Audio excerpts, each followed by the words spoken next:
Good morning, good afternoon, good evening. It's a beautiful day out there. I hope you're able to enjoy some of its beauty. You know, occasionally during this time of this pandemic season, I find myself waking up tired and fatigued. Not so much of body, but of soul, right? This season of pandemic comes at a cost. We just don't have bodies. We are a body, if that kind of makes sense. And as a result, we are limited in our resources. Our minds get filled with thoughts that fall short, that end on a note of, kind of like, where do we go from here? And for how long? Our souls get filled with emotions far deeper than words can express. These bodies of ours are limited by time and by space. All the while we're reaching for the future of what if, what will be, what can be. This week I'm profoundly aware, for whatever reason, that I'm quite limited in my reach and in my vision, in my understanding of Jesus and of life itself. I don't know. My humanness can only go so far, right? But perhaps that's as it should be.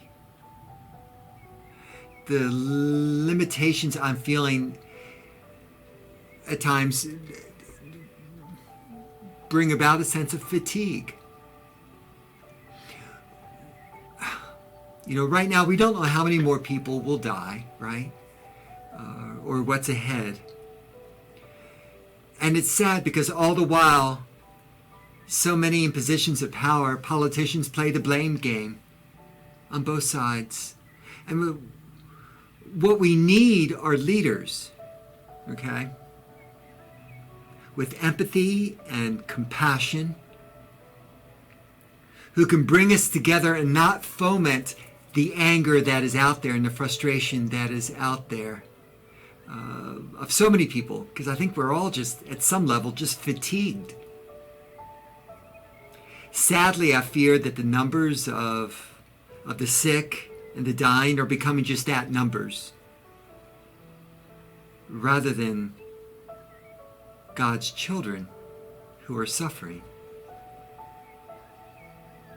A compassion fatigue, I think, is taking hold on many people. Some people are dealing with it by putting on their camouflage, and which is interesting. Another name for putting on camouflage clothing is fatigues. Regardless, people in their fatigued state, physically, emotionally, and spiritually, and are gathering at Capitol steps, bearing their arms in the American flag. Especially we see that happening in Michigan. People are just fed up with the way things are. People are fatigued. They're tired. And it can come out sometimes, I guess, in a mob-like state. Or dare I say, herd-like mentality. Where the strong will survive and the bleeding heart will just fade away. I wonder where Jesus would be in all of this. I think I know. I think he'd be on both sides, attempting to sow love and peace. Period. And so must we. Rather than take sides, we as Christ followers have a responsibility to have and encourage both sides to listen to one another out of respect, out of love and their common humanity. You think this following Jesus is an easy thing? Think again, will you? As tired as we all are, I do pray that this whole matter of mask wearing is seen as not some impingement upon a person's right, but rather as something that is done out of respect and caring for the most vulnerable among us. Sadly, I think some don't wear masks because it's just uncomfortable. Not only physically, but socially. That somehow it makes them look weak. No one wants to be told what to do. But somehow, and you can disagree with me on this, obviously, somehow I see Jesus wearing a mask. It seems to be in line with his teachings of caring for the most vulnerable. To read stories this week of store employees being threatened when they ask customers to please put on a mask. And to hear the story, I think just today, of a security guard being killed over the matter of wearing a mask in Flint, Michigan. When I hear such stories, I weep for the soul of our nation. I don't know how much longer we're going to be asked to live in a world where, some social distancing is encouraged and mask wearing is encouraged in so many places. I don't know how much longer, and I know that is wearing on people and kind of zaps the life out of them.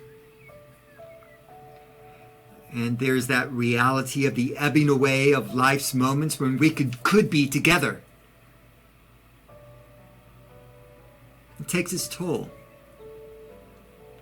Fatigue is simply a real part of all of this. And people are going to respond differently, obviously. Some protesting on Capitol steps, others putting on their uniforms and their scrubs, and continuing to be those first responders as law enforcement and as healthcare workers. And then there's the vast majority of us who are somewhere in between all of this, right? This maddening scene that can seem so surreal. This fatigue syndrome can be viewed as an obstacle to lash out against or as an opportunity. Opportunity for what, you may ask? Well, let me address this with a metaphor. Fatigue perhaps, I'm just kind of still working this through, but fatigue perhaps can be like standing on the seashore, facing the ocean. Okay, you with me? And you're standing in place. You're not moving, and you're letting the ocean waves wash over your feet and your ankles. The ocean brings in things like seashells and seaweed and driftwood, right? Fresh salt water, and perhaps little fish. And then it takes out these things as well, as it also perhaps takes out that sandcastle you may have built with your child. And it also takes out the dead fish and the driftwood. The waves cover and uncover your feet with sand as they come in and out, right? But if you stand there long enough, your feet begin to sink more and more into the sand if you stay in place. Dare I say, shelter in place. The longer you stay, the deeper you go.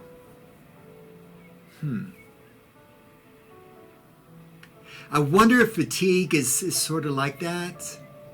Though it seems against all reason, I wonder with fatigue if we just need to first and foremost stand still. Stay in place and let God's presence wash over us,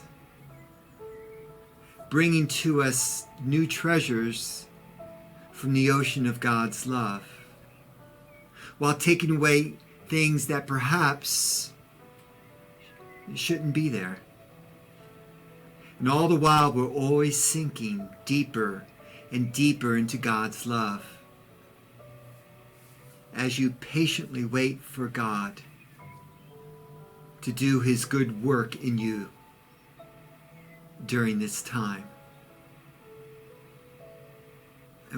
We want to fight fatigue, when what we really need to do is to rest our body, our mind, and our soul, permitting God's love to wash over us and helping us to grow with a sense of patience and compassion and understanding of one another in these times.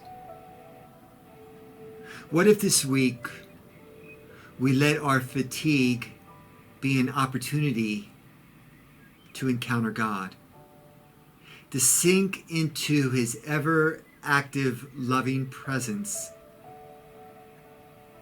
that's like the unceasing ocean waves?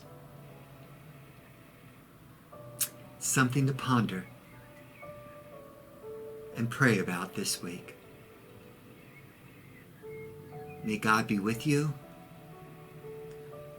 May he instill within you a newfound peace and rest during this time. Love ya. God bless you.